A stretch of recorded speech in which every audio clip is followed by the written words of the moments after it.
Good evening and welcome to another episode of Sistah Girls Night In. Today we have author Johnni Sherri. Hello. Hey, sister girl. Hey. Okay, so I'm gonna go ahead and start off the interview. Um, I am very excited to talk to you today. I have been waiting on Asha to release for about 2 years now, so it's so much we have to talk about.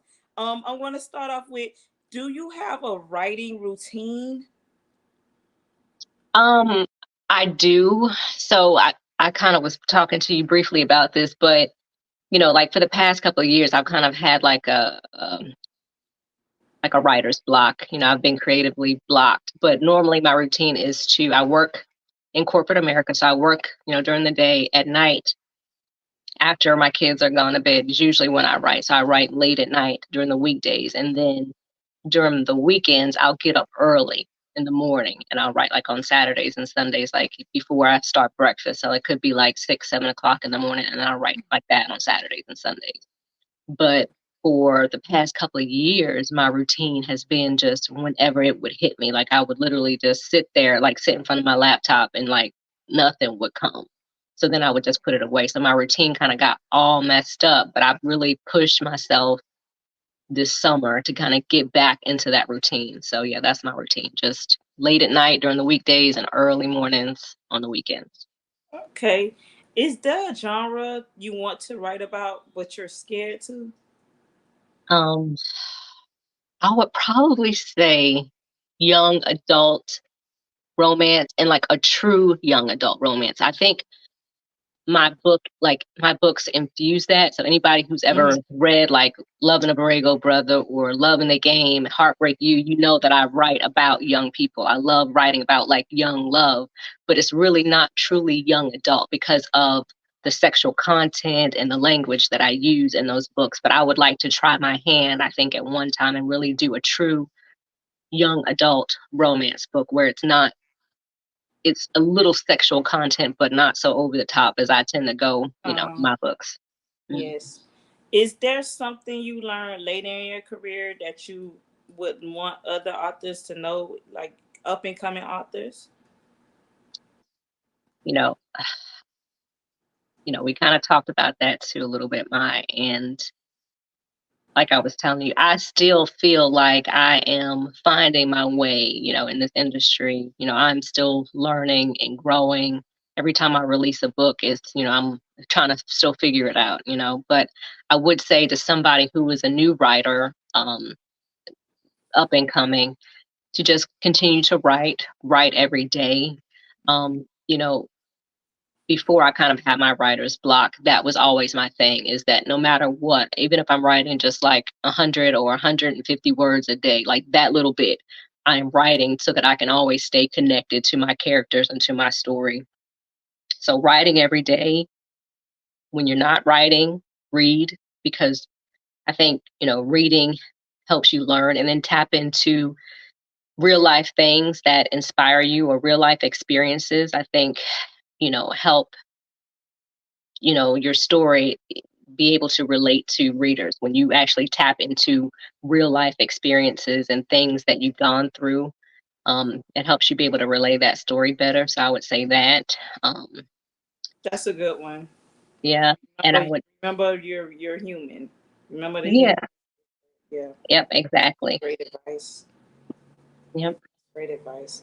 How do you feel about the stigma that comes with urban books? Um, for example, you'll see people, ask for books and they'll, say, but I don't want this, that, this and that. And you're like, well, sometimes that's what makes a book good, and it goes back to what you said. Sometimes you want the human, you want people to be able to relate to your content, and inserting things like what we face in urban areas or in urban lives is what makes the book relatable. Yeah. Yeah, exactly. I think writing is free flowing. It's like it's an art. It's just like painting or drawing or singing or dancing. It's whatever comes out, whatever you're able to tap into. So I don't feel like there should be any restrictions on our art. And I also feel like, when we're telling those stories, it's connecting to somebody. So it may not be for everybody, but it's for somebody out there. There's a message inside of my book or some urban fiction book out there, some street lit book out there that's connecting with some reader. And I feel like that every book, every genre has a place in our industry. I feel like I said, it's art. It's subjective, and I think people have the right to pick and choose what they would like to read. But I don't like when people, I guess, frown their nose or downplay on urban or street lit or urban romance or anything, because like I said, it's art and we pick and choose what we want to, but we have to remember that those stories that we tell, they're real. It's somebody's real life experience that we're tapping into in that story that we're telling. So Absolutely, that's a great answer. Um, can you tell us what your next book will be? it will not be about the Heartbreak U girls, because I need a mental break. I know I need a mental break. I need a break from the girls. Oh I wow. have already started writing something because now that I'm back and got my creative juices flowing, I needed to get something out. I had, the story that I wanted to tell, and I'm Mhm. actually going to put this one on Vella. I kind of been talking to some of my author friends, and I think this would probably be a good way for me to like ease back into something. And then eventually I'll put this book out on Kindle and paperback. But I'm going to ease my way into it on Kindle Vella. But it is, I'll tell you the title. It's called In This Life. This is just me being creative. I'm writing different in this book. It's not even going to even probably sound like me. I'm going to be writing in third person, Oh wow. telling the story a different way that I haven't told it before because, like I said, my creative buzz is going, my creative juices are flowing. And I just want to get this out. I want to have fun right now with no expectations. And right now, it's a lot of expectations on the Heartbreak U girls and what's going to happen with them and those characters. I don't want any pressure right now. I just want to ride the wave, if that makes sense. I get you. I get you. Mhm. So speaking of Heartbreak You, that was, and lately I've been seeing a lot of people starting that series. I know a couple of bloggers featured it last month. Well, this this month on their blogs, speaking about it, and you got really really good reviews off of that. I think my introduction to you was actually Heartbreak You, and I was like, I fell in love with it because I remember inboxing you like, I need my hope fixed. Like, when you gonna give us part two? And it was worth the. It was so good, and we got our hope fixed. We got the characters. I think we got the endings we wanted, and then Mhm. you introduced you gave us Hope's story, and we were like, yes, like, oh my god, it was so good. But Yeah, this that, Asia book, that's. I could just say real quick though. That's the one thing that I'm so thankful for and grateful for, and not many authors can say this, but I feel like Heartbreak U is like this series or a story that just keeps on giving like over time. Like it has been, I think I released that book in what, like 2019 or something like that. I can't even remember. It's been a long time ago, but people are still reading it like for the first time. and And it's I'm just, it's continuing to grow. And like people probably like, why is she posting this old book? It's because I'm continuously getting new readers. mm-hmm. I'm continuously getting like bloggers writing about it, people in my inbox asking me for the first time, and it's actually going to be distributed into stores later this year. Oh, that's So great. yeah, so that's so I'm hoping to get even more people Mm-hmm. on the Heartbreak U train. But it's an old story, but it just keeps on giving people. New people are continuing to latch to it and read it and love it, and I'm just blessed. I'm so thankful um, for that story and for those girls. That story was, when I say it was good, it was good. Like, I was fiending for the second part. Like, oh, come on, Johnny.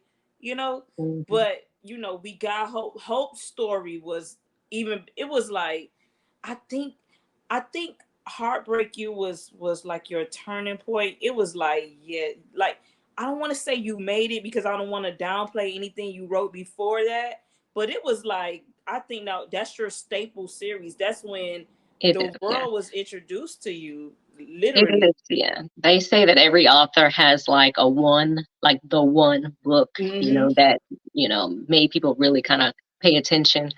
And that's definitely the one. Like when I go to the different book events, or if somebody asks me, so what do you think is your best book, or what's your favorite, what's your most popular, what was your, you know, which one did you enjoy the most when you wrote it?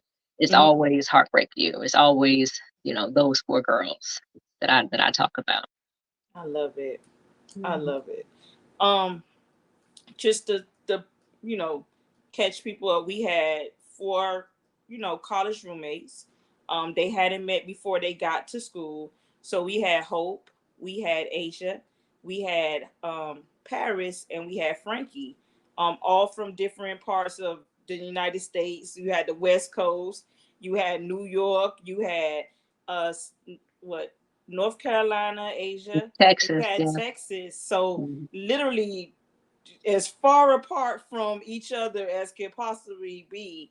And they met up on, campus, and, with the exception of Asia, because she was standoffish.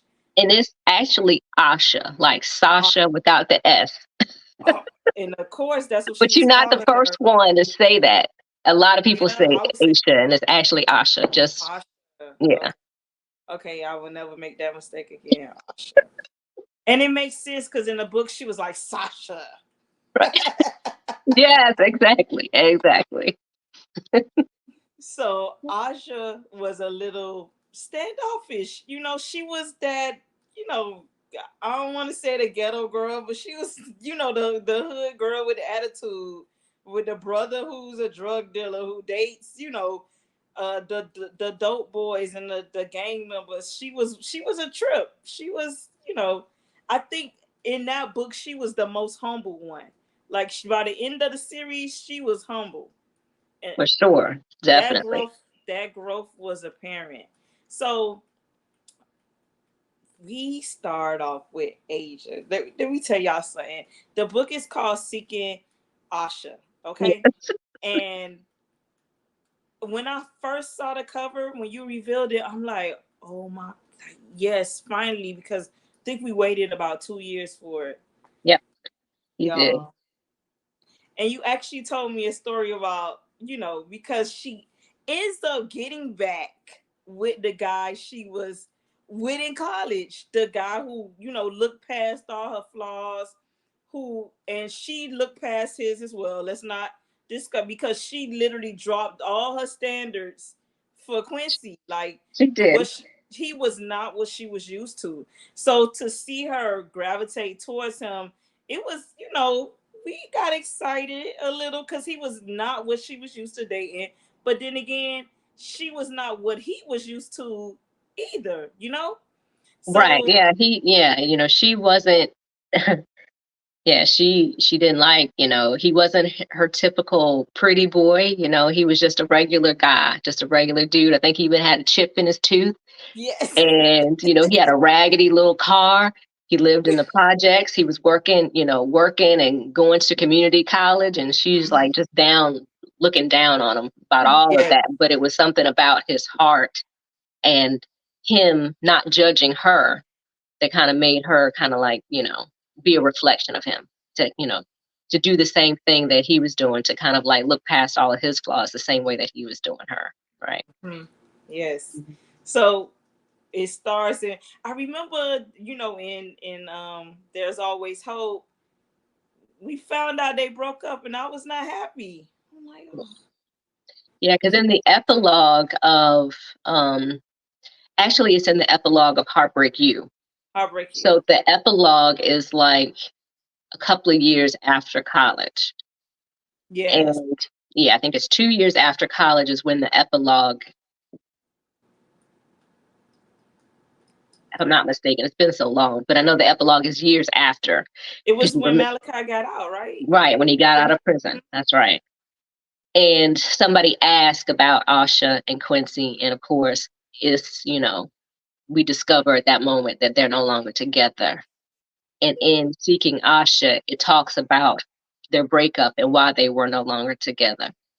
It gives you that information, it gives you that backstory, and then it picks up from there.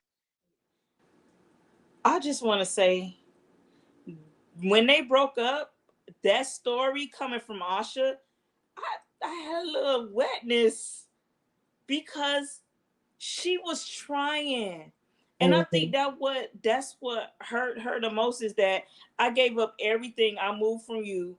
I didn't expect to be a stepmother, but not only did I not expect to be a stepmother, you're trying to get your career, you know, together, and you're not appreciative of the sacrifices I made. So I listen. I was on her side. I was on her Not to side. mention, this was like right after college. So she's still, even at 24, you're very young, but even she was even younger. She was 22 right after college. So Hmm. she's being hit with a baby. She just graduated. She's thinking she's going to go into this career with design, but she moves to be with him out to Vegas. And like you said, she's hit with being a stepmother. They're both are thrown into that, kind of, Yes. like he didn't know either that he had a child. And so um, she did. I felt for her too. I think the problem comes with her running instead of facing the issue. Yeah. And when he called her, like, murmured or whatever he did, that stupid B, I'm like, quick, like, really?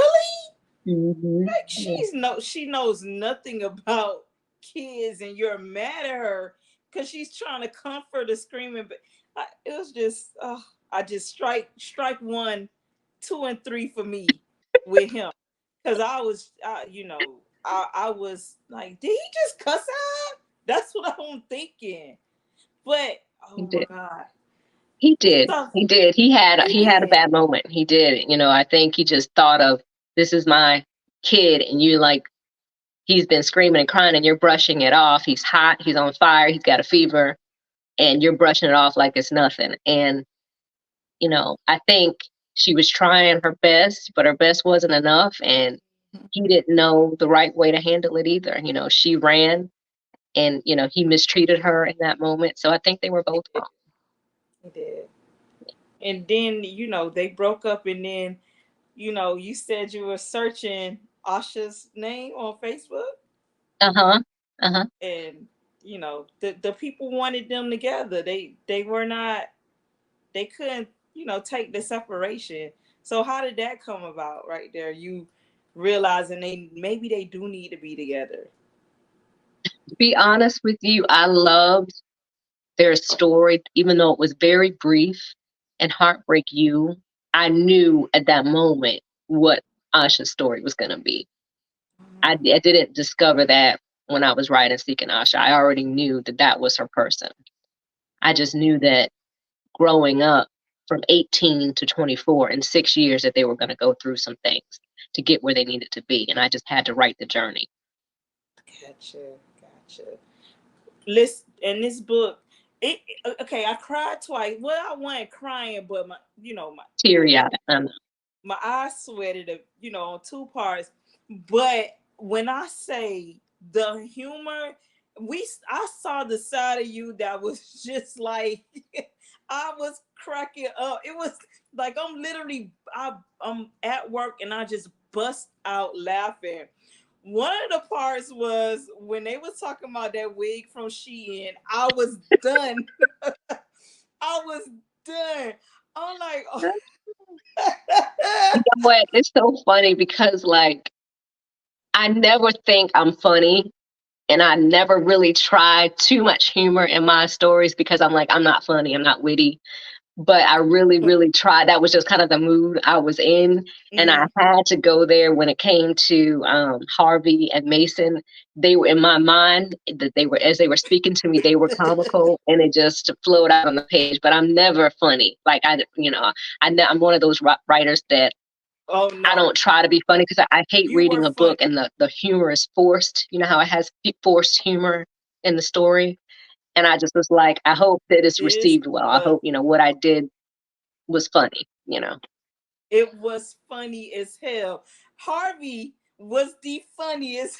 Listen, he had me rolling the whole Mace. The things that came out his mouth, I'm like, he's only 5. Like, wow. He's You about know, to be 6. Remember, he showed the muscle because yeah. he was about to be 6. So he's close to being 6. And I think he actually has a birthday party in the story, right? So he does Yes, he turn 6. does. Yeah. When he stole her wig on the beach, and, Usher was like, I saw like a ball of hair running past me, and she's chasing, and she's like, "That's $1,000 wig." It was so. Oh my Yes. god, he I was think hilarious. I probably infused. I have 2 boys, Mm, um, 9 and 11. I probably infused a lot of my boys into Mason's character and them growing up, So that's probably where Mason came from, I'm sure. yes. But that's my baby. Mason is my baby, and so is Harvey. I love the both of them. Those are my 2 favorite characters from the story. And another part there. Oh my god. And you know, I want to commend you on also writing, we had so much in this book, stigmas that plague our community. We had them they were accepting of Harvey.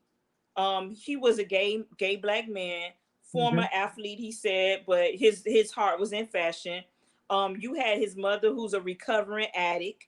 You Hmm. had, his sister who gets pregnant. She becomes a I'm not sure, she's not a teenager, but a No, she's not a young mother, teenager, but she's a young single mother. and it's from a married man. So Hmm. it's like you didn't overcrowd the overcrowd anything. It literally flowed as if that's part of the story, but you touched on so many issues. And not to mention Mason's illness with Yes, his, sickle cell. his sickle cell, and you know, someone reading the book was saying, you never mentioned, about Quincy having the trait, but it's obvious that Quincy has the sickle cell trait, and so Mm-hmm. did Mason's deceased mother, because both parents have to have the trait in order for the child to have sickle cell. Mm-hmm. So I didn't say it, but it's just a known fact, you know. But hopefully, prayerfully, that Asha's and Quick's little blessing is, does not have that same illness. Yeah, because that's another thing. Both parents have to have the trait, and I was, you know, Hmm. um, grateful that she was. I'm going to say she was concerned. So it's something that we all can relate to when you see a child with an illness. Not saying that that's going to be a burden, but you don't want it for your child. And the 2 As kids a with sickle sufferer. cell, that would have been a lot on her. Yep. And you introduced us to Zohana, and I'm not gonna say I I just felt she was wrong in every way. It's like she wanted Quincy and nothing attached to him. Hmm. So Yep. it was a scene where his mother was like, oh, you calling me mother? Like I was just a guest when you welcomed me in the house. I was a guest, and I think her problem was, I want Quincy, I want the fame, I want the money that comes with him, but I don't want anything he brings. She didn't like his son. She treated him horribly. And I remember inboxing you because I'm like, why he keep leaving? How would, like, what is wrong with him? Like, I think the times that he left him was he knew Asha was there. oh, And I think he even was being even slick. though she ran and she left him, there was still something about her that he trusted, that he still felt that there was still love there. And I felt like he dropped her off at the studio. I Mm-hmm. mean, he had Mason at the studio that one day. And remember, Bilal brought him directly over to Asha. And Asha's like, he didn't tell me I was, watching Mason, but she still kept an eye on him. The same Yeah, thing that happened at the beach when he was with Zohana at the beach. Asha was there. And I think that was really why, because he knew she was there. yeah, Yeah. And when he He would be told her, he would be cared for. you ever heard a child labor alongside a holler? Hmm. Because it really seemed like she had him working, how he was out there passing them the clothes, and he just Mason was such a bright spot. And usually you have kids and you like, why they wrote this kid in? He don't really have a. But Mason was literally one of the funniest characters, and he was a character that you saw. He didn't really know Asha, but then towards the end, it was like he couldn't get enough of her. He was calling her. They was talking like, and then when Yeah, he called. I think they had, even though he didn't know her, there was a connection there. They Mm-hmm. both, like when when she first seen him, she was like, I haven't seen this kid in however many years, but he looks familiar enough. Like there's like this connection there. And Yeah. even when he saw her, there was still this connection. It was like, hey, I saw you at the ice cream shop. How do you know my dad? Like, it was just this connection. Because remember, he asked her, was she a fan of Yeah. of his dad's, of Pops? Oh Hmm. my God! Then when he called her to lock me in. Oh, right. Yeah, he's so grown. Because he's That just was mimicking what he sees, like exactly. most kids. I'm like, this is a 5-year-old, by the way. Like he has, and it's crazy because if you have a child that young, you know how entertaining they are and how easy they catch on or start mimicking their parents. So it was like he was mimicking what he saw, and it was hilarious. Exactly, because he's Oh my, boxing in one scene, he's tossing a ball between his legs, and the other because he's trying yes. to be like his Uncle Cordell. Mm-hmm. Yep, exactly. That's exactly right. And like I said, a lot of that is infused from my own children, my own boys who both play basketball and sports, and them wanting to be little men, and them saying little things because they're so impressionable. So I think Mason is just, like I said, he derived from my experience with my own children. Hmm. And I like when they on the phone and he put the phone down to dunk. Right. And she's like, hello, hello. That book was so funny. Oh my God. And then Cordell, listen, it's like they arguing with the arguments together were so funny when he had Mason's talking about, oh, one of he with one of his hoes. I'm like, oh my God. And she's just repeating what he heard. Right. Yes, that was so funny. But I want to go back with Zahana. Um, the fact that she admitted she did not like Mace. Well, she let it slip. She let it slip. And she caught herself on the tail end and tried to, like, you know, pull it back. But yeah, basically, yeah. She was And getting everybody ready to was, openly admit that I do not like this kid. Like, we are not close at all. and from what I read, everybody was reaction was like, did she really? Did she really just say that? Hmm. And when I was introduced to her, I'm not going to say I knew she was going to turn into a villain. I just had a feeling that she would do whatever it took to have that happy ending. Whether it's lie, steal, cheat, kill. I just saw her doing exactly what she did. Right. That's what I imagine her doing. And I think you really had me hating her. You wrote the hell out of her character because you really made her into a villain. And I enjoyed reading. Every time she came, I'm like, what's she up to now? Because at one point during the Christmas dinner, I was feeling sorry for her because I'm Hmm. like, maybe they are, um, doing her wrong. She's coming to the house and they have her in the dark. In the dark, and her parents are there.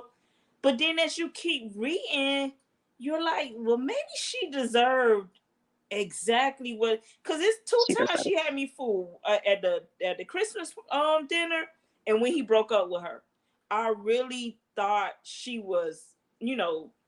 I sympathize with her as a I woman. think in her mind, she probably did love Quincy in her mind. but you can't love a part of a person. You have to love all of the person, like you Mhm. said. And so what she thought was love, it came with, going to the fancy parties and the traveling and the shopping and the being on camera, and that's not really who he was. He really needed, so, like a wife. He was looking for more than that. He was looking for somebody to love not just him, but his son, to be accepting of his family, all of that. And, Mama Toya she didn't like her from the jump. She didn't like her at all. Mm-mm. Yeah. And I loved it. I was on Mama Toy's side, baby. Yeah, I think she Trust did. me. She was hurt when he broke up Trust with me. her, though. Um, so Hannah was upset because she thought in her mind that she loved him and she was willing to do any and everything. But I think the reason why you probably thought that she was the villain from the beginning was because Asha really looked up to her. She kind of like idolized Yes. her. And, anybody that's like that, that you idolize and that you look up to, they have flaws too. And it's just a matter of time before those flaws begin to show. And they were, I mean, they were blatant. She had a lot of flaws, a lot of insecurities, too. Mhm. To be so beautiful, how everybody described her as being so beautiful, she had a lot of insecurities. Mhm. Um, One of the things that really had me, I think you knew what you was doing when you wrote when Asha had Harvey play as her boyfriend, Yes. Yes. and everybody was like, "I thought he was gay." Right. They think he's gay, but the way she keeps touching on him and kissing on him, they're like, well, maybe he's not. Now, Mama Toya wasn't fooled, and neither was Mona, Zoe's mom. She wasn't fooled either. But No. yeah, Harvey only agreed to play along when he heard that Hannah didn't like him, when she let it slip that she didn't like Mason. That's Mm-hmm. when he says, fine, I'll go to Christmas dinner with you and be your boyfriend. Because he was Yeah, like, he was. you got to get your man. We got to get Mason away from her. Mhm. And it was how he would call her cupcake, and then he would forget he's gay and check out, Out Bilal. Uh-huh. Yep. he would forget he's gay and be checking him out. And it was so funny. Thomas, I think I saw him checking out Bilal. Thomas, Right. Yeah, Quincy peeped him. Quincy was like, he thought he was gay in the beginning, and then she kissed him that night at the Christmas party, and he was like, well, maybe not. And then when they went over for Christmas dinner, he kind of caught some things. He kind of caught him touching. I think he swiped his hand across Bilal's yeah, butt. He looked at him. He was staring at him. And then, of course, when Quincy came to the door naked at the hotel room, sorry, he was checking him Harvey's out. eyes was drawn to him. So he knew it. He knew Asha had lied. Oh God. And he wasn't that upset with her.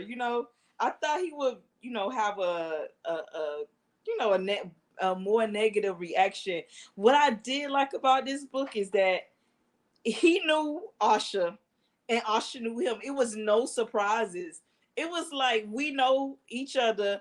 We know the attitudes. We know she's selfish. I know, he's his career comes before everything. And I know he's a father and he's concentrating on being a father. So it's no surprises there. And I think that's why they were so good together. They weren't it was nothing the other person did that they were surprised about. Yeah. You know, Yeah, I they think he were didn't on the really same mind page. her. I think the reason why the whole Harvey thing, he didn't blow up about it, was because it comes from a good place. Mm-hmm. He knew that she only wanted Harvey to be her boyfriend because she was trying to make him jealous, because she still loves him. You know what I mean? I think it's because it came from that place of love and I want to be with you. And I just didn't want you to think that I was over here still sweating you after all these years, but really I am. You know what I mean? And she never moved on. That was She the never moved on. that was the That's crazy part. And I want to go back to kind of the beginning, when he asked her out and they met for dinner. mhm. It is like I'm like, oh, they going oh, okay, they jumping right into it. That's what I was happy to read about. Like, good job. You didn't waste any time with them playing Mm-mm. games, and it was very minimal. I think about 20%. in the book we were already, we already knew what was coming. We already expected them to, you know, be together. And oh man, Yeah. I like that you didn't make us wait. You didn't have us sweating. It's Yeah, like my it was anxiety a went different away. wavelength as far as their journey. It wasn't one of those slow burns where you're going to wait Mhm. for it for a while. It was, we're starting off hot and heavy. We're going to get over it hot and heavy, and then we have conflict in the middle, and then we have to resolve it. So it was up and down. That's kind of how this story went. Yep, but I didn't wait. And And I'm glad you some did. people like that, some people don't. Some people like Whew. that build up, and I'm one of those people. I like the build up too. And then some people they hate. They're like, I'm 50% in this book, and there's no sex. Everybody's different. But yeah, I think both Yes. story, a good story can be told either way. Yep. So, I know with Queen, I think he was kind of, I think Quincy kind of questioned who she was with when he found out how much is crazy. But when he was comparing her checks, what she made, at her job to the weave she was buying, he's like, she only works at Foot Locker. Like, how can she afford, these wigs and these weaves? And I think right then and there, he kind of probably put together that it was coming like gifts from a man. Yeah, because he had already, he's from where they're from. He's from North Carolina. He's from Greensboro. So he, Mm-hmm. of course, he has people there and they still talk. So he's hearing, kind of what Queen has been up to, as far as this married man and everything. And so he's putting it all together. Like, how you doing all of that? And you only work at Foot Locker or whatever. Yeah. He's putting it all together. That's right. And then Cordell, oh God, he almost, that's another time I teared up when he was talking to Asha about, their mother relapsing. And it was so crazy because literally he had these, thoughts of her, like just coming up on the 3-year anniversary, and then they can't find her. Like Hmm. they're looking for her all day, they can't find her. Okay, so with Cordell, we saw that he was frightened. He was petrified of his mom relapsing. Like that was his biggest fear because we had her coming up on her 3-year anniversary, and he said the last time she got that far, she relapsed, and Hmm. ended up going back on drugs. I So think it was when at you, his birthday party, wasn't it? yes, Yeah, his she birthday passed party at the out. house. She passed out at the party. So it's like, you when you put that in a book that she was, they couldn't find her. I'm like, oh my gosh, she done like I feared the worst, and I was already crying on that scene. Hmm. So when you put down like, oh Lord, this lady done went back on drugs, Lord, Cordell about to have a fit. I know. But it ended up being something else, rather that they didn't expect. But what was Cordell thinking like during that time? Like what did you? Cordell, even though he, like I would say, even though he is, a teenager on the verge of being grown, he's, in high school, he's dating, all of that, he's still a baby. And you can see that in those scenes when it comes to his mother. You could see that he's still this fragile little baby. He was crying, and even though he didn't want to admit it, he was like, "No, I wasn't," but he was in the bed crying because, and that's all he thought. And you got to think that he's the youngest of the bunch. So, Quincy has his role as he's the caregiver. He's basically their father. He's basically taking care of them during those times that their mother couldn't. There's that scene where he's like serving them at the kitchen table and so he's been playing that dad role to his brother and sister all their lives.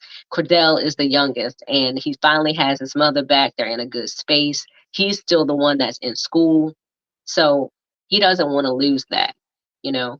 And so that's what he's thinking. He's like, I don't want to go back to how things were before. I don't want my mom to relapse. I don't want her to be on drugs anymore. And thank God, prayerfully, that wasn't, the case. She, Yeah, like you said, it was a totally different situation. and that's scary for a teenager. You Yep. know, your mom, like she's been on drugs his whole life. Yep. Um, And the only time the parts that stick out to him the most is when she was on the verge of going back. So that right there, that scene right there, and again, I understand life happens, Quincy. That was another time That was he another said something strike. out the side of his neck. You said something out the side of your neck, the Usher, and I'm just like, okay, now you're What did he say? already What did he say? Remind me. done Can proved you me remind me once. what he says? I can't even remember. What does he say to When her? he called her a liar, because remember he called her a liar and he told her to get out because he Oh, couldn't deal with, was it when the guy called? Was that when Lenny called? yes, Lenny called and she's trying to explain and he's like, I don't. I'm like, oh, Yeah, he has moments where Quincy's a flawed. They're both flawed. If mm-hmm. you've ever read any of my stories, you'll know that I do not. I'm not one of those authors that write about perfect men. I don't like those stories where the whole novel you have like this perfect man, and then the woman is just horrible, and that's just not my style. you know, mm-hmm. I, he's just as flawed, and he was mentally going through something, trying to find his mother and upset. And she comes to him at the wrong time. Lenny calls at the wrong time, and he's talking about, I'm her boyfriend. And he's just like, he took it out on her instead of hearing her out, like, hey, what is going on? But he immediately apologizes to her. The next day at the hotel, he comes and he apologizes again, so he's a flawed character, definitely. He's not a perfect guy, for sure. And I like how even though Harvey didn't know Quincy, I think Harvey saw what they had and he encouraged her to go after him. He did. um Usually, you have people who that are in your lives when they don't have it, they don't want you to have it. But Mhm. Harvey wasn't like that. He wanted her to be happy. He wanted her to, move on and still keep her career, but be happy in a relationship.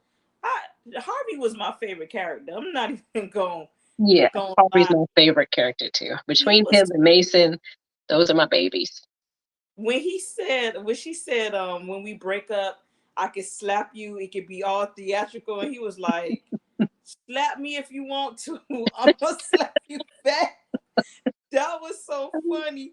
And then when she was like, you have to do it, Harvey, he was like, all I have to do is be gay and die. That shit was so, Yeah, Harvey got her together like the he entire book. did Yeah, he was like all my the favorite. Yeah, he's definitely one of my favorite characters of the book. He kept her together, kept her on her toes. Mhm. He didn't take no shit off of her at all throughout this book, for And sure. he did without belittling her. Yeah. That was another thing I like. It's like, girl, you got flaws, but we all have. He never belittled her. Even when he said, like, you're not even gonna check your hair and makeup before you go over there, and she's like, oh my god, how do I look? And he's like, girl, you look good. Like, like he would break her down just to build her back up. Yeah. Yes. And okay, so with they were going so good, and we just saw them. We like, yes, and then here goes Alana. She it's her holding her belly at his fight. Right. Like, you really selling this story, knowing this ain't this man baby. She knew it was, even if she had a feel, she knew it was a possibility Right. he may not be the father. And I'm so glad that it's like Quincy. I like that he didn't check in, with her every time. First of all, he didn't lead her on. He let her know we were not going to be together, but we can co-parent. So I did like that he let her know, listen, I'm not into you like that. However, since you're carrying my child, we can we can co-parent. Yeah, I think And he felt like he missed a lot of time with Mason, those mhm. first couple of years, and he just didn't want to. He wanted to have a different experience. So even if that was with Sohana, like, yeah, I want to go to all the doctor's appointments with you. I want to make sure that I'm there for my baby and my child. I want to be a good father. So I think And then I think he has that connection with Mason too. Mm-hmm. And Mason's probably like, the best part of his life, the best part of him. And so he's like, I want to have that same thing with this child. So he wasn't going to let that opportunity go to waste. And then, like he said in the book, Asha had left, like he's like, well, shit, she don't want me. What is she, I'm gonna go ahead and do what I have to do for my child, and even if that means checking in on Hannah, hey, how you doing? Do you need anything? So I mean, I didn't see anything wrong with it. I know some people probably got mad that Quincy was still checking in with Hannah and going to the doctor's appointments. I think I got a couple of little nasty grams, little nasty messages from readers about that part. I like that. I like that he's a stand-up guy. Yeah, I like that, he realized there was a possibility that he could be a father, and he was going to embrace fatherhood. He thought it was cool. He thought being a father was cool because he didn't have one. And right, exactly, he wasn't going to exactly, it wasn't going to be the same cycle. He was breaking the cycle. exactly. Another thing, her constantly calling him. He's on business. He's helping his mother move, and she's calling 5 times about nothing. It Right. was it was like an obsession at that point. Yeah. And then for him to, tell her he wasn't coming into the appointment, but show up anyway. And I'm like, Lord, what he gonna walk in on? What is he gonna walk in on? And the fact that he walked in on her being in there with the another guy who was the father, I'm like, you done broke this man and his girl up, and you have the audacity to be leading on another guy. Oh my Um, God. And it's her screaming after him, Quincy! right. Like, it's like audacity was on clearance, and she had audacity.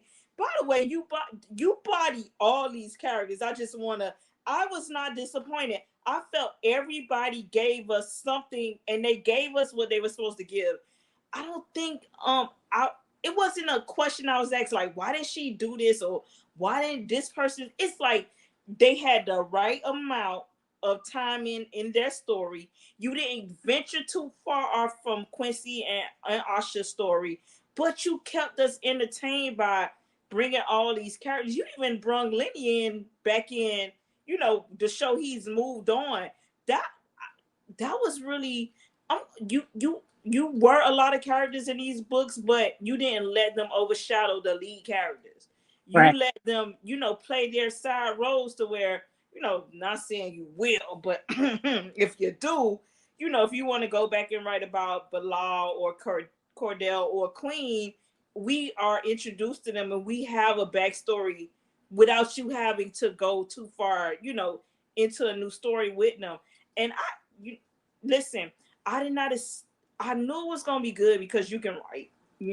That's never been a Thank question. you. I know you Thank can write. It's just this story. I'm not gonna say I was shocked, but it was what we need. Like, this is my favorite read of the fall so far. you. Oh, thank you. I really Appreciate love that. it, and I like that, you didn't put a lot of fluff in it. This story got straight to the point.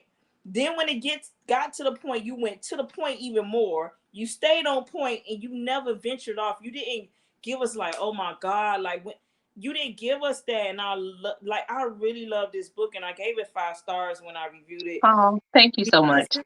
it was such a good story. And it was refreshing to read. I think I was just smiling, reading it, smiling, laughing. I had those two scenes with Cordell and with Quincy when he was talking to Asha any kind Hmm. of way. Um, those are the only times that my emotions really came out. But other than that, I laughed, I enjoyed it. I think this was like, something that everybody of every age can appreciate. Like, I think, Hmm. it wasn't for the teenagers, it wasn't for the older. It's like you literally put it so everybody could enjoy it. You didn't focus on things that we nobody could relate to. I think Hmm. in all aspects of this story, everybody can relate to something.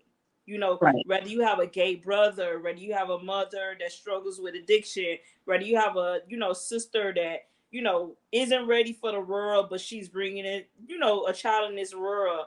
And then another thing, you showed how Asha was, even when she came back, she didn't want to. I think Quincy had embarrassed her, you know, with refusing a kiss, Oh, and uh-huh.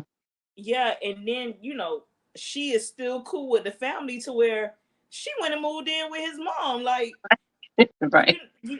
it's like she didn't miss a beat. The Asha, and that's how we know the maturity. What has happened so far? Because when we first met her in Heartbreak U, nobody wanted to be around her.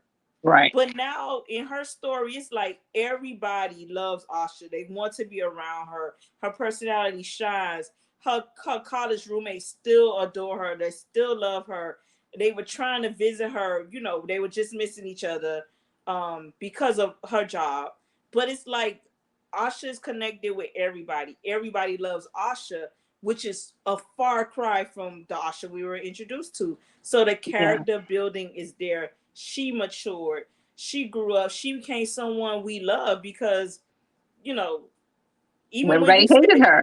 yeah, and even when you said you were going to write a story about her, everybody was like, oh, okay. Right. Because, you know, Exactly. it, it's not that we know that we would have expected anything. I don't think we expected the character growth that we Yeah. experienced with her. Besides her running, I think that Asha really showed, her personality in this book. See her freshman year of college at 18 years old. And she, was very promiscuous. She's a user. She's using guys for money and whatever she can get. And she's done that a little in high school, and that carries on her freshman year of college. But by the end of that freshman year, going into her sophomore year, you can see the growth already starting to change. You can see how Quincy's influence on her is for the Mm, better. And so you take that, and then you say, okay, I'm going to say 5 to 6 years later, how is she going to be? She started here, and then by the end of her freshman year, she's already growing. She's maturing. So 5 years later, she's definitely going to be, grown, and she's still flawed. You know what I'm saying? She's not perfect by any means, mhm. but And go ahead. no, and she didn't even much apply for the job she got. She was recommended. Like Hmm. that's how much people loved Asha. It's like they recommended her for jobs she didn't even much know was available. People spoke highly of her because she was good at what she did. She was pleasant to be around on the set. She made sets work, and I remember when it first started, the photographer didn't pay her any attention. Remember, he snatched his coffee and Hmm. kept going. And then by the time they started shooting on the beach, and he saw how her ideas were, how it looked, and he got to know Mace, and it Hmm. became, he adored her. This is literally a week later, so her personality and the real Asha, the one that wasn't the bully, the one that wasn't really insecure, that's who we met in this book. She had insecurities, but it wasn't as flawed as it was when we first met her. This Hmm. book was good. Johnny, this book was good. Like it was great. Thank And you. I'm gonna read it. I usually when I like a book, I read it again right after I finish reading it, so that I already started reading it. Don't tell nobody. Don't tell nobody. But I already started reading it, and right now, Asha is my favorite character. Oh, thank you. Yeah, and you remember it was Hope. Hope Yep. was my favorite character. Yep. Nah, I adore Asha, and I love that you put the cameos in there. We saw Frankie, we got Paris, we got Malachi. Um, Malachi, I think nobody can take his torch. He tells it how he is. He say what he mean and mean what he say. You People, know. yeah, yeah. I did see some things on Facebook. Some people are mad at him because they feel like he doesn't have Asha's back as a brother, but I think he's just very real. Yes. He's gonna tell it how it is. Like, yeah, Asha. like you say, oh, she'll be back. She's a gold digger, because he knows from her past that she likes guys with money. He's being funny, he's being sarcastic, but there's also a little bit of realness in that. You know what I Mhm. mean? Or he's saying like, Asha's a bit of a brat. She's selfish. She really don't think about how things impact. Like when she took off from Vegas, she didn't ask how Mason was doing in the hospital. She didn't say, well, what's wrong with him? She just left. Even the second time that she ran, she didn't explain to Mason, like, hey, I know that me and you just started reconnecting again. She just left. She didn't call Quincy for months. She didn't tell him that she was pregnant for months. So really that's still part of her selfishness, but she's still growing. She's 24. She's still maturing, but Malachi's going to tell it, how it is. But he also told Quincy, he said, you had her in a hot ass house with a baby on her hip, but she wasn't ready for it. And now, she's past that. She's not some young girl without a job. This girl, she's got a career, she's got her own place, she's got her own life, she's got things going on. Like, you're going to have to bring more to the table. You're going to have everything together, have everything in order if you want her to come back and feel comfortable and not run, And I think that's kind of what Quincy tried to do. He tried to have things in order. He tried to have a second nanny for her, but it didn't work Mhm. out, you know. I wonder why. Oh my god! And then her, let me tell you, her telling him she was pregnant. I'm like, Asha, oh my god. He had to come to her. She Right. had ran out, Again. she was, Right. oh He gosh. ran out again. And He out came again. to her. And then she was like, so when are you moving to London, basically? Yeah, and then that's where Harvey comes in. He say, you want him to move his son, his career, his trainer, everything to London when all you have to do is move yourself. But he has to move several things. He just reconnected with his family. It's like, Asha, you, girl, you gotta Right. do better. Stop being a brat. This man has to relocate everybody, and all you have to do is yourself. So Right. that was that. That's when I'm like, girl, you is being a brat right now. But I did like when at first he was upset about the pregnancy news because she hid it for months. She was 22 weeks when she told him. You Right. know, so it's like I expected him to be more upset than he was, and I love that her parents were understanding. They knew the type of guy Quincy was, and that Right. he would take care of his baby. Usually fathers, especially from the country, from the Carolinas and in South Carolinas, they big on family. So the fact that they didn't say, "Are you guys going to get together?" or "You have to marry my daughter," no, it was, we know she's in good hands. I don't. They didn't doubt him as a man. That scene right there. I loved it. Again, Yeah. you put enough of everything in it to where we were satisfied. Um, I think we got everybody's point of view. We saw how happy the roommates were. We saw how happy the grandparents were. You saw everybody happy with Asha getting pregnant, um, except Asha. Hmm. Can we talk about that? I think she, for 5 whole months, she had like a burden on her. So she needed to tell. She had a secret that she was hiding. And, maybe when she thinks about going to go tell him, she goes and on his Instagram and she sees that he's got Zohanna's baby, the sonogram of her baby up there, or so she thought. That Mm-hmm. was, his baby on his Instagram post. And so, she couldn't really be happy because she had a secret. It was a secret. And then I think once she got the secret off of her chest, then it was, how are we going to make this work? It Mm-hmm. was, I'm way over in London, you're here, you're in LA. Like, how are we going to make this work? How are you going to be? So she was still worrying about that.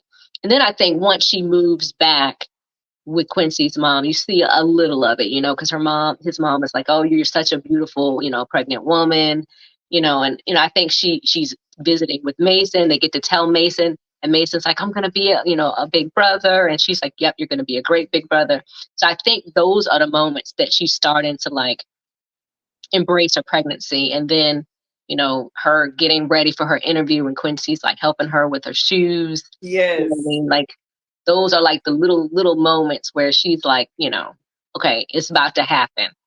And then when they finally get together and she's, they're making love and she's on top of him and she's pregnant and those are like the small little tidbits I think towards the end that you get. But for 5 months and even shortly after, probably 6, 7 months, they're apart. And so Yeah. she has a secret, and then the other couple months she's trying to figure out, okay, how are we gonna make it work?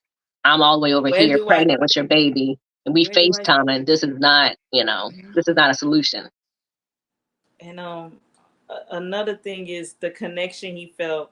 Remember he was saying with Zohana, he didn't feel a connection. Like when he was touching on her belly and rubbing it, and it was just nothing there. But with Asha, it's like he felt a connection when he was rubbing, her belly, and that right there did it for me. I'm like, oh, that's not his baby. Like I think that did it for me. I had a feeling that at first I'm like, oh man, he gonna be juggling two baby mamas. Cause it's like when they told Mason was like, Dad, like you got two people. Right, right. Like Mason poor was like, Mason. again, you you got another one pregnant. And then I'm they like, was like, when they told Mason about Zahana, he said okay and ran off. But when it came to Asha, he wanted to name the baby, yeah, all kind of stuff. And I just thought that was so cute to me. The fact that he wanted to name his baby brother. Oh my yeah, God. Then the names that he thought of, Alvin. yeah. And see, that's what I said a lot of like Mason comes from my kids because when my kids were like that age and even probably a little older, they used to love the remake of Alvin and the Chipmunks. That was Mm-hmm. like their show, Alvin and the Chipmunks. Yep. That's so funny. But that, I mean, I think we discussed most of it. Is there thinking of a part that oh, when his mother revealed that she was talking to his trainer, that they were in a relation, he was Yeah, because it wasn't anything new. It was something that had been going on for for a years. long And time. he had been working with him. This had been his, he's his employee, more or less. He's his trainer and he pays him. He's on his payroll. He works with him for years and he doesn't know that he's sleeping with his mother. Like, yeah, Quincy was pissed. And not even that. I felt some kind of way when she said he told her he couldn't help her with her addiction. Yeah, and I think it's That's a because, well, I don't blame Dip either for that because you can't really help somebody with an addiction. It has to be them doing it for themselves. They have to do it. And there's a lot that comes with that and if she's ready to actually be in a relationship, we don't know. I didn't really say at what part her and Dip started dating, but it could have been in the thick of things when her addiction was bad. And so we don't really know, yeah. their history. I didn't really give that background of their history, but it's a lot, to deal with. And if she wasn't ready to actually move beyond that, it's not really something that he could help her with. I mean, she has to help herself. I think when it comes to people that are addicts, it's like they have to be willing to take that next step to get to their recovery. You can be by their side, but only but so much. They have to want to do it. You are correct. You are correct. Well, that I think that was the only. And I'm not going to really say had a problem with. It was just that side eye I gave them. But I did like at the end he apologized to Quincy, Mhm. and they settled. Quincy had said he had more questions, but he let him ride. He let it go. He let him live. But I love the family aspect of it. I like how they were comfortable with Asha. Um, I hated how she was belittled by Zahana. Mhm. That really bothered me. It was like, I can get you fired, or Sasha, and mispronouncing her name on purpose. I I didn't see a happy ending for Zohana. She was miserable. She made everybody else miserable, and Harvey even said it. Like, I heard she's a bitch. Like, be Right. careful with her. You know, I know you adore her, but be careful because she ain't gonna talk to me like that. You know, he was straight up with it. Have you ever did you ever read my series called Loving the Game? No, but I have it, so it is on Okay. my. Okay, because there's like just a little bit of something that's in that book that's in Seeking Asha from that book. Just like a little couple little name drops. So I just wanted to know if you had recognized it. Oh, which one is it? No, I can't tell you. You gotta I'm read the gonna book. go You read gotta it. read it. Oh, when he was talking about he played basketball and how he was, I mean, well, he played football Uh, in high school, right? no, that's not it. You were Oh, on something with basketball, but I figured out. I if you figured read Seek and Ash again, you might pick up on it the second time when you read out. it. Oh, I'm reading it. Just some little name drops. That's all. I'm reading it now.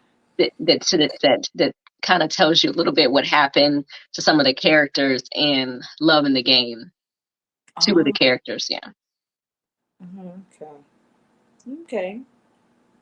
Oh, yes. So long, at the end of it, Quick got his family to relocate to California. He Hmm. got, Asha relocated with him. It just ended so, you know, it was a happily ever after, and I loved it. I loved it. It was enough shock, to keep us on our toes, but I loved it. I love this book. I can't stress that enough, and I hope everybody picks it up. I'm telling everybody I know to read it. That's how much Thank you so I much. I really liked it. But I mean, It's I, funny though because I didn't think I was like I don't even know. I honestly didn't know if people would even like it, really and truly. I was like, I don't even know if I've done enough. I didn't know if I thought it might be boring, compared to my other books. So I think maybe sometimes I do too much. I don't know, but I just felt like I was like, I don't know if I have enough like conflict in here. Like know if I have enough in here to like keep people interested in the book. Um, I didn't know if Zohana was like, bitchy enough. I was like, do I need to, I asked the person that was editing and the person that was test reading for me. mm, I asked them, I was like, do I need to, bump her up a notch, make her even more of a bitch? And they're like, no, like, you've done enough. Like, so I'm just happy that, you enjoyed it and that you're no, recommending it. Because like I said, I just didn't know how it would be perceived. I just knew that I had been in a creative funk. And like I said, I just really pushed myself like earlier this summer to like go ahead and get it done. And just the humor that was coming from Harvey and Mason, that's just like kind of just what flowed. So well, you need to write another unsure novel. If that's your unsure, you need to write another. When you write one that you're sure of, baby, that's gonna be Johnny. That book was really, I, thank you know, you. I, I don't know, and I And like know I said, I don't even know, like I haven't even been reading, you know, like I said, I think I've read like two books this year. Um, and I don't really know what's like I said, what's relevant. What are people really like liking and connecting with right now? I just kind of wrote from your what heart. came out. You know what I'm saying? Yeah, I don't know. and you did a damn good job. You did a damn Thank you. good job. Thank you so Yeah. much. So yeah, that was you know, one of my favorite reads this year.